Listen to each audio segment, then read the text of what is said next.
Sonic's Green Hills Adventure Season 5 Chapter 29 Annika's New Room.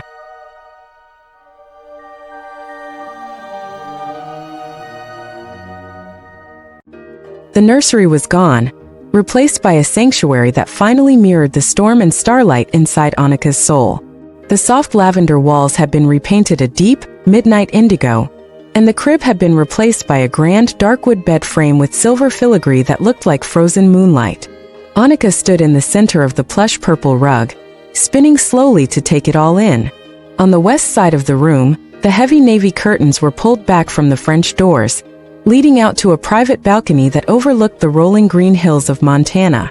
It's perfect. It doesn't feel like a room for a baby anymore. It feels like a room for a protector. Movie Sonic whistled as he leaned against the new mahogany desk. Check out the dual monitors.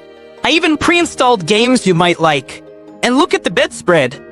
It's got the same blue lightning pattern as your dress. Talk about branding. Maddie walked over to smooth out the dark blue duvet. We wanted you to have a place where you could feel grounded, Annika. You've grown up so fast, but you'll always have a home here, no matter what. Tom nodded toward the balcony. And if you ever feel like the power is too much, you've got the best view in the house to clear your head. Longclaw perched on the edge of the high bookshelf, her amber eyes reflecting the room's cool blue glow. A room fit for a daughter of Xylo. The indigo will help you focus your energies, Annika. It is a color of wisdom and hidden strength. Movie Shadow crossed his arms as he inspected the dark wood carvings. It's efficient. No clutter. A warrior needs a place to find silence. Annika walked over to the balcony and feeling the cool evening breeze. I can see everything from up here. I can see the town, the forest. I can see where we're going to train tomorrow. Maria peeked in from the hallway, her eyes wide. It looks like a room from a storybook, Annika. It's so much prettier than the cold rooms on the Ark. Annika turned back with a grin. Thanks, Maria. And hey, whenever you come over to visit from at Rachel's, we can hang out here on the balcony. We can watch the stars and see if we can spot the sons of Hephaestus looking back at us. Annika's point of view. I sat down on the edge of my new bed, feeling the weight of the day finally settle into a comfortable tired. The room didn't just look like me. It felt like me. The lavender nursery was a memory of who I was, but this midnight room was a promise of who I was becoming.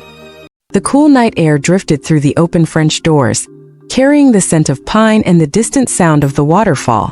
Inside, the room was bathed in the soft rhythmic pulsing of the blue lightning, trim on the bed and the glow from the dual monitors. Sonic, Shadow, and Silver were all scattered around the new space, making themselves at home as if they had lived in this specific version of the room for years.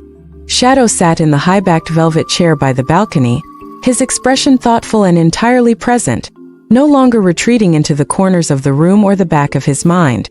It's different. The silence here doesn't feel empty. It feels earned.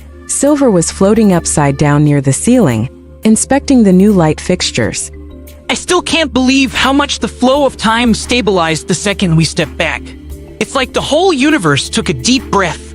Sonic is spinning around in the ergonomic gaming chair.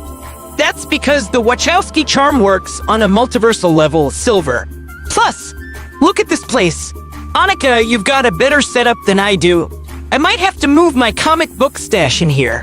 Annika laughed as she sat on the edge of the plush duvet. In your dreams, Sonic, this is the Protector's sanctuary now. Strictly no messy comic books allowed. Annika's point of view.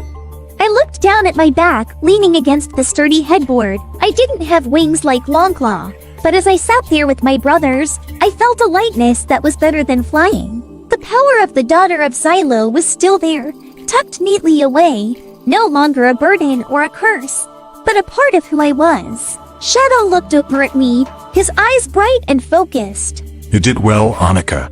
Not just in the fight, but in coming back. A lot of people lose themselves when they touch that kind of power. You stayed you.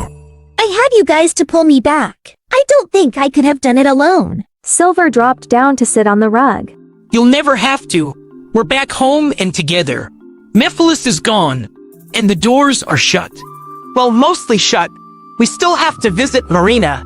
And I'm pretty sure Jojo is going to be over here every day to drag Maria into some kind of sister adventure. I looked out the balcony doors at the stars over green hills. For the first time in a long time, there was no looming threat, no dark god, and no glitching reality. Just a girl and her brothers in a house that was finally big enough for all of them. So, what's the plan for tomorrow? Training? Or are we actually going to try that pancake place in town? Pancakes. Definitely pancakes. I think we've had enough cosmic energy to last a lifetime. I want something with syrup. You heard the man. Victory breakfast at dawn. As the boys kept joking, I leaned back into the pillows. The indigo wall seemed to hum with a protective energy, and for the first time since this adventure began, I fell asleep without a single worry.